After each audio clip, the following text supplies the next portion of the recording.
दोस्तों आज मैं आपको कीपिंग क्वाइट पोएम पढ़ाऊंगा जिसे लिखा है पैब्लो नेरूडा ने। दोस्तों पोएट हमें इस पोएम में समझाते हैं कि हम सबकी ज़िंदगी में ना बहुत ज़्यादा भाग दौड़ है। बच्चों को पढ़ाई की टेंशन है, पढ़ाई में बिजी हैं। बड़े लोग पैसों के पीछे भागे जा रहे हैं। कहीं पर वॉर चल रहा है, कहीं पर डेवलपमेंट के नाम पर पेड़ों को काटा जा रहा है, तो कहीं पर मछलियों को पकड़कर उन्हें नुकसान पहुंचाया जा रहा है। तो हर जगह अशांति फैली हुई है, सुकून नहीं है। दुनिया भागे जा रही है, भागे जा रही है, हर तरफ शोर शराबा क्योस फैली हुई है। तो पोएट कहते हैं कि हम सब लोग कुछ पल के लिए एक ब्रेक लेंगे। सभी लोग अपने अपने कामों को छोड़कर एक पल का पॉज लेंगे और अपने खुद के अंदर झांक के देखेंगे। हम अपने अंदर झांक कर देखेंगे कि हमारे जो एक्शंस हैं वो सही हैं। क्या हम सही डायरेक्शन में जा रहे हैं? कहीं ऐसा तो नहीं कि हमारे एक्शंस गलत हैं, हम कोई गलत काम कर रहे हैं। तो एक पल के लिए हम सभी लोग इस भाग दौड़ भरी ज़िंदगी से एक ब्रेक लेंगे और अपने अंदर झांक कर देखेंगे। आप सभी का English for all YouTube channel पर स्वागत है। चलिए शुरू करते हैं। Now we will count to 12 and we will all keep still. Poet कहते हैं कि हम 12 तक काउंट करेंगे और फिर हम सब लोग रुक जाएंगे, कोई भी काम नहीं करेंगे, अपनी बिजी लाइफ में ब्रेक लगाएंगे। दोस्तों पोएट ने यहाँ पर 12 तक ही काउंट करने के लिए क्यों कहा? देखो 12 घंटे होते हैं ना घड़ी में, और कैलेंडर में 12 महीने होते हैं। तो पूरे दिन 12 घंटे हम लोग काम करते रहते हैं और 12 महीने पूरे साल हम लोग काम ही करते रहते हैं। तो इसलिए पोएट ने कहा कि मैं 12 तक काउंट करूँगा और फिर कोई भी कुछ भी काम नहीं करेगा, हर कोई ब्रेक लेगा। सभी लोग अपने अपने कामों को छोड़कर स्टिल हो जाएंगे, ब्रेक ले लेंगे। For once on the face of the earth let's not speak in any language. Poet कहते हैं कि पूरी दुनिया के लोग एक बार के लिए किसी भी लैंग्वेज में बात नहीं करेंगे। देखो लैंग्वेज इंसान को बांटती है। अभी अगर कोई मुझसे तमिल में, तेलुगु में, अरबिक, जापानीज़, चाइनीज़ या किसी और लैंग्वेज में बात करेगा तो मेरे समझ ही नहीं आ पाएगा। लैंग्वेज मुझे उस इंसान से दूर कर देगी, हम दोनों को बांट देगी। बात आ रही है आपके समझ में? तो यहाँ पर पोएट कह रहे हैं पूरी दुनिया के लोगों से कि कोई भी किसी भी लैंग्वेज में बात नहीं करेगा, ताकि हम सब लोग यूनाइट हो जाएं, एकजुट हो जाएं। Let's stop for 1 second and not move our arm so much. और कम से कम 1 सेकेंड के लिए तो अपने कामों को छोड़ दो। एक पल के लिए ही सही, लेकिन अपने आर्म्स को इतना मत चलाओ। दोस्तों आर्म्स का यहाँ पर दो मतलब है। पहला मतलब तो आपके हाथ हैं, आप अपने हाथों को रोक दोगे तो अपने काम को रोक दोगे। और दूसरा मतलब यहाँ पर आर्म्स का है वेपन्स, हथियारों को भी आर्म्स कहते हैं। तो पोएट क्या कह रहे हैं कि जो भी दुनिया में जगह जगह पर लड़ाइयाँ हो रही है ना, वेपन्स का इस्तेमाल किया जा रहा है, एक देश दूसरे देश के ऊपर हमला कर रहा है, हसल कर रहा है, आर्ग्यूमेंट्स चल रहे हैं, कॉन्फ्लिक्ट चल रहा है, इस सबको कम से कम एक पल के लिए तो छोड़ दो। एक पल के लिए तो इन कॉन्फ्लिक्ट्स को रोक दो। It would be an exotic movement. और अगर ऐसा हुआ, अगर एक पल के लिए सब लोग शांत हो गए, सब जगह पर ब्रेक लग गया, कोई लड़ाई नहीं हुई, कोई कॉन्फ्लिक्ट नहीं है, सब लोग एकदम शांति से हैं, तो फिर ये मूवमेंट एक्जॉटिक मूवमेंट होगा। एक्जॉटिक का मतलब होता है जो बहुत रेयर होता है, जो बहुत कम बार होता है।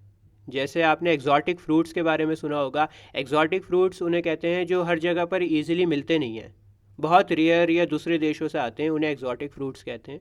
तो इसी तरह से पोएट कह रहे हैं कि अगर पूरी दुनिया एक साथ कुछ पल के लिए रुक जाए, कोई काम न करे, तो एक बहुत ही रेयर, बहुत ही अनोखा पल होगा। Without rush, without engines. और उस पल कोई भी रश यानी कोई भी भाग दौड़ नहीं होगी। सब लोग तो दौड़ में लगे हुए हैं, काम करे जा रहे हैं, करे जा रहे हैं, भागे जा रहे हैं। किसी को असाइनमेंट बनाना है, किसी को प्रमोशन चाहिए, किसी को इन्वेस्टमेंट करनी है, किसी को कुछ, किसी को कुछ। तो सब लोग भाग दौड़ को बंद कर देंगे। विदाउट इंजन्स, यहाँ पर इंजन्स का मतलब है cars, buses, trains, factories, machines.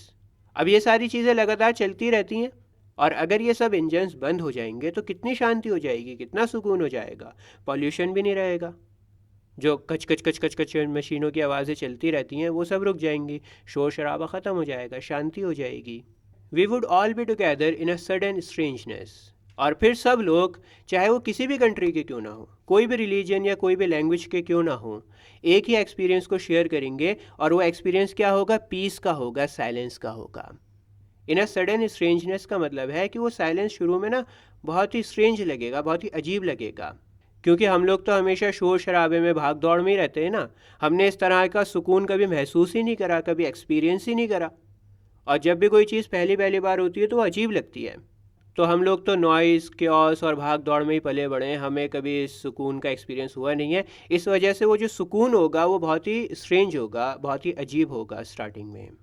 और ये अजीब सी शांति हम सबको यूनाइट करेगी, एकजुट करेगी। ये अजीब सी शांति हमें एक दूसरे के करीब करेगी, ब्रदरहुड यानी भाईचारे को बढ़ाएगी। Fisherman in the cold sea would not harm whales. और जब सब लोग अपने अपने कामों को छोड़ देंगे, शांत हो जाएंगे, तो जो फिशरमैन है ना, जो ठंडे पानी में मछलियों को पकड़ने के लिए जाते हैं, मछलियों को नुकसान पहुंचाते हैं, वो भी रुक जाएंगे, मछलियों को कोई भी नुकसान नहीं पहुंचाएंगे। और जो मरीन एनिमल्स हैं, पानी के जानवर हैं, उनको भी थोड़ा सुकून मिलेगा, शांति मिलेगी, और नेचर को अननेसेसरी हार्म नहीं होगा। दोस्तों, पोएट यहाँ पर मैसेज ये दे रहे हैं कि हमें इंसानों के बारे में भी सोचना है और नेचर के बारे में भी सोचना है। इंसान सिर्फ अपने फ़ायदे के बारे में ना सोचे, नेचर के फ़ायदे के बारे में भी सोचे, उसको भी सुकून पहुँचाए, उसको हार्म ना करें। And the man gathering salt would look at his hurt hands. दोस्तों, समुंदर के किनारे आप तो जानते ही हैं कि नमक इकट्ठा हो जाता है, और लोग वहाँ से नमक उठाकर इकट्ठा करते हैं, और नमक को उठाने में, कलेक्ट करने में ना, उनके हाथ ज़ख्मी हो जाते हैं। वो लोग नमक को उठाते रहते हैं और उनके हाथ ज़ख्मी रहते हैं, और उन्हें इस बात का एहसास भी नहीं होता कि उनके हाथ ज़ख्मी हैं। भाई, जो मज़दूर है वो काम करते ही रहता है, भले वो कितना ही ज़ख्मी क्यों ना हो जाए, क्योंकि उसका घर उससे चल रहा है। तो पोएट क्या कह रहे हैं कि जो लोग नमक को इकट्ठा करते हैं वो भी एक ब्रेक लें, और ऐसा करने से उनके ज़ख्मी हाथों को सुकून मिलेगा, आराम मिलेगा, वो अपनी केयर कर सकेंगे, उनका ध्यान जाएगा कि हाँ, हमारे हाथ ज़ख्मी हो चुके हैं। Those who prepare green wars, wars with gas, wars with fire, victory with no survivors। दोस्तों, यहाँ पर 3 तरह के वॉर्स की बात की गई है। पहला वॉर है ग्रीन वॉर। ये वॉर है एनवायरनमेंट के अगेंस्ट, जहाँ पर डेवलपमेंट के नाम पर पेड़ों को काटा जाता है, जंगलों को उजाड़ा जाता है।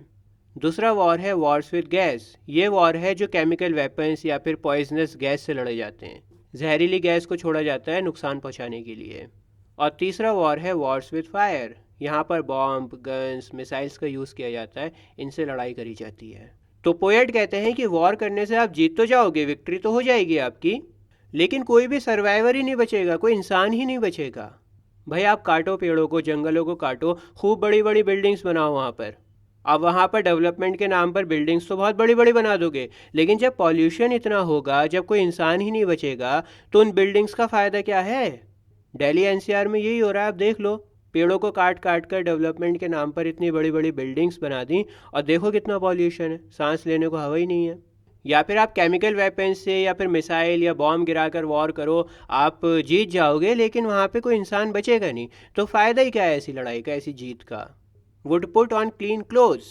पोएट आगे कहते हैं कि जो लोग वॉर करने में बिजी थे, जो वॉर की प्लानिंग वगैरह कर रहे थे कि इस तरह से हम वॉर करेंगे, ये वो, तो वो लोग भी वॉर को छोड़ देंगे, अपने काम को छोड़ देंगे, ब्रेक लेंगे अपने काम से, और अच्छे साफ़ सुथरे कपड़े पहनेंगे। And walk about with your brothers in the shade doing nothing. और वो लोग जो पहले एक दूसरे के दुश्मन थे, वो अब भाइयों की तरह साथ में चलेंगे, और सब लोग बिना किसी टेंशन, कंपटीशन, वायलेंस के शांति से साथ में रहेंगे। दोस्तों, यहाँ पर शेड का मतलब होगा पीस, सुकून, कंफर्ट, रिलैक्सेशन।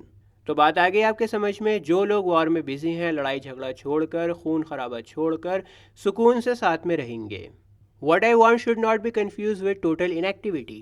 दोस्तों, पोएट ने बार बार ये कहा था कि आप सब कुछ काम वगैरह छोड़कर एक पल के लिए पॉज ले लो, कोई काम मत करो, सारे काम धंधे छोड़ दो। लेकिन यहाँ पर पोएट कह रहे हैं कि मेरी बात का गलत मतलब मत निकालना। मैं ये नहीं कह रहा कि हमेशा के लिए काम करना बंद कर दो, इनएक्टिव हो जाओ, बिल्कुल लेजी हो जाओ, आलसी बनने के लिए नहीं मैं कह रहा हूँ। Life is what it is about, I want no truck with death. कहते हैं कि मेरा जो फोकस है ना, वो लाइफ के ऊपर है, डेथ के ऊपर नहीं है। मैं चाहता हूँ कि आप लोग अपनी लाइफ को एंजॉय करो, अपनी लाइफ की वैल्यू को समझो, लाइफ को बेटर बनाओ, ऐसे भाग भाग कर अपनी लाइफ को वेस्ट मत करो। I want no truck with death, ये एक इडियम है जिसका मतलब होता है कि मेरा मौत से कोई लेना देना नहीं है, मैं मौत के बारे में सोचता ही नहीं। रुको, मैं समझाता हूँ आपको।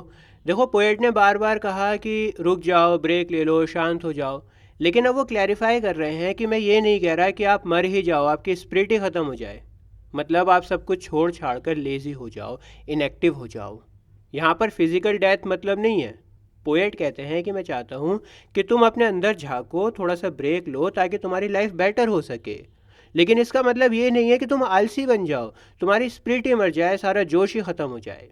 बात आ रही है आपके समझ में? बहुत सारे लोग यहाँ पर कंफ्यूज होते हैं। यहाँ पर फिजिकल डेथ की बात नहीं हो रही है, यहाँ पर बात हो रही है कि जोश ना ख़त्म हो आपका।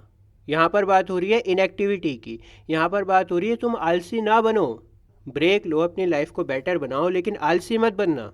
If we were not so single minded about keeping our lifes moving. दोस्तों, सिंगल माइंडेड का मतलब यहाँ पर है एक ही चीज़ के ऊपर भागते रहना।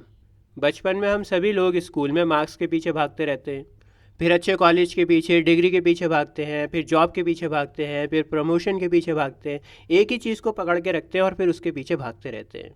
और हमारी ज़िंदगी कभी थमती नहीं है, कोई ब्रेक लगता ही नहीं है ज़िंदगी में, ऐसी चलती रहती है, चलती रहती है। और फिर हमारे पास में ख़ुद के लिए कोई टाइम होता ही नहीं है। लेकिन मान लो अगर हम ऐसे नहीं होते, अगर हम सिंगल माइंडेड नहीं होते, तो फिर क्या होता? And for one could do nothing, perhaps a huge silence might interrupt this sadness. तो अगर हम सिंगल माइंडेड नहीं होते, सब कुछ छोड़ छाड़ कर, भाग दौड़ को छोड़ छाड़ कर थोड़ी देर के लिए एकदम शांत बैठ जाते, सब कुछ रुक जाता, तब शायद वो गहरी शांति, वो सुकून हमारी लाइफ की उदासी को, हमारे स्ट्रेस को, हमारी टेंशन्स को थोड़ी देर के लिए कम कर देती। अगर हम भाग दौड़ भरी ज़िंदगी को छोड़कर थोड़ी देर के लिए शांत बैठ जाते, तो शायद वो जो सुकून है ना, जो हम शांत बैठे हैं, वो हमारी टेंशन्स को कम कर देता। ऑफ नेवर अंडरस्टैंडिंग आवरसेल्व्स, हम इतना बिजी हैं, इतना भाग रहे हैं, इतना भाग रहे हैं कि हम खुद को समझ ही नहीं पाते। हम लोग कभी खुद के अंदर झांक कर देखते नहीं हैं कि हमारे एक्शंस क्या है, हम कौन सी डायरेक्शन में जा रहे हैं, हमारी ज़िंदगी का पर्पस क्या है, हम क्यों दुनिया में आए हैं। इस तरह के सवाल हम करते ही नहीं हैं, बस भागे जा रहे हैं, भागे जा रहे हैं। कभी रुक कर अपने आप को समझने की कोशिश करी ही नहीं हमने। End of threatening ourselves with death, यहाँ पर भी बहुत बच्चे कंफ्यूज होते हैं, बहुत गलत मतलब इसका निकालते हैं। इसका सही मतलब ये होगा कि हमने अपने खुद के एग्जिस्टेंस को ख़तरे में डाल दिया है। देखो, जगह जगह के ऊपर लड़ाइयाँ हो रही हैं, देश आपस में लड़ाई कर रहे हैं, टेररिस्ट मासूम लोगों को मार रहे हैं। हम लोग आपस में भी धर्म के नाम पर लड़ते रहते हैं, हिंदू मुसलमान करते रहते हैं। प्रॉपर्टी से रिलेटेड झगड़ा हो जाता है, आपस में फैमिली में बहुत लड़ाइयाँ होती है। तो कितने ज़्यादा फ्रस्ट्रेटेड है हम लोग, ज़रा सी बातों के ऊपर इतनी लड़ाइयाँ हो जाती हैं और खून खराबा हो जाता है। और ऐसा इसलिए है क्योंकि हम थमे नहीं, हम रुके नहीं, हमने जानने की कोशिश नहीं करी कि ज़िंदगी कितनी कीमती है। अगर हम थम जाते, रुक जाते, एक पॉज ले लेते, अपने अंदर झांक कर देख लेते, तो हमें पता लगता है कि ज़िंदगी कितनी कीमती है। फिर हम बेवजह किसी को नहीं मारते। हम लोग भागे जा रहे हैं, भागे जा रहे हैं, जिस वजह से हमारा सुकून ख़त्म हो गया और हमने खुद के ही एग्जिस्टेंस को ख़तरे में डाल दिया है। हम लोग एक दूसरे को ही मारे जा रहे हैं और कहीं ऐसा ना हो कि इंसान ही इंसान को मार के सब कुछ ख़त्म कर दे। देखो, आज के ज़माने में मान लो वर्ल्ड वॉर 3 हो जाए, एटॉमिक वॉर हो जाए, तो बताओ कौन इंसान बचेगा? कोई भी नहीं बचेगा, आप और मैं सब ख़त्म हो जाएंगे। तो आ गया ना हमारा एग्जिस्टेंस ख़तरे में। और अगर आपको याद हो, पोएट ने कहा था कि सिर्फ हथियारों की लड़ाई नहीं है, लड़ाई एनवायरनमेंट के ख़िलाफ़ भी हो रही है, पेड़ पौधों को भी काटा जा रहा है। तो जब इतना ज़्यादा पॉल्यूशन बढ़ जाएगा तब भी इंसान नहीं बचेगा। तो यहाँ पर मतलब क्या है कि हमने अपने खुद के ह्यूमन एग्जिस्टेंस को ख़तरे में डाल दिया है। Perhaps the earth can teach us as when everything seems dead and later proves to be alive। और शायद नेचर हमें सिखा सके कि कभी कभी रुकना कितना ज़रूरी होता है। देखो, हमें लगता है कभी कभी कि नेचर में सब कुछ ख़त्म हो गया है। विंटर में क्या होता है, पेड़ पौधों के पत्ते पूरे टूट जाते हैं, खेत सूखे हो जाते हैं, फूल मुरझा जाते हैं, हरियाली बहुत कम हो जाती है। लेकिन थोड़े समय के बाद में क्या होता है, स्प्रिंग आ जाता है, नए पत्ते निकल आते हैं, फूल फिर से खिल उठते हैं और ज़्यादा हरियाली हो जाती है। दोबारा से जो पेड़ पौधे होते हैं वो भर जाते हैं हरियाली से। तो पोएट नेचर के एग्जाम्पल से हमें समझाना चाहते हैं कि पॉज लेना कितना ज़रूरी है। पॉज लेना कोई वीकनेस नहीं होती। जैसे नेचर थोड़े समय के लिए शांत होकर फिर से दोबारा हरा भरा हो जाता है, रिवाइव हो जाता है, पेड़ और भी ज़्यादा हरे भरे हो जाते हैं, बिल्कुल वैसे ही जब हम थोड़ा सा पॉज लेते हैं ना, ब्रेक लेते हैं, तो हम दोबारा से और ज़्यादा एनर्जी के साथ वापस लौटते हैं, और ज़्यादा क्लैरिटी और ज़्यादा पॉजिटिविटी से हम लोग कम बैक करते हैं। ब्रेक लेकर हम अपनी ज़िंदगी को बेहतर बनाते हैं। Now I will count up to 12 and you keep quiet and I will go. और पोएम के एंड में पोएट दोबारा से वही बात दोहराते हैं जो स्टार्टिंग में उन्होंने कही थी। कहते हैं कि अब मैं 12 तक गिनूंगा, तुम सब लोग कुछ देर के लिए एकदम शांत रहना, और जो बात मुझे कहनी थी वो मैं कह चुका हूँ, और अब मैं चलता हूँ, टाटा बाय बाय। पोएट ने अपने मैसेज को दे दिया है और अब ये फ़ैसला आपके हाथ में है। आप रीडर हो, आपने पूरी पोएम को पढ़ लिया, आपके हाथ में ये फ़ैसला है कि आप अपनी ज़िंदगी में थोड़ा सा पॉज लेते हैं या नहीं। पोएट अपनी बात कहकर चले गए, टाटा बाय बाय, मुझे भी इजाज़त दीजिए। क्लास 12th की इंग्लिश की प्लेलिस्ट आ रही है, इसके ऊपर आप क्लिक करिए, आपको सारे चैप्टर्स बहुत ही आसान लैंग्वेज में मिलेंगे। मिलता हूँ आपसे किसी और वीडियो में। जय हिंद।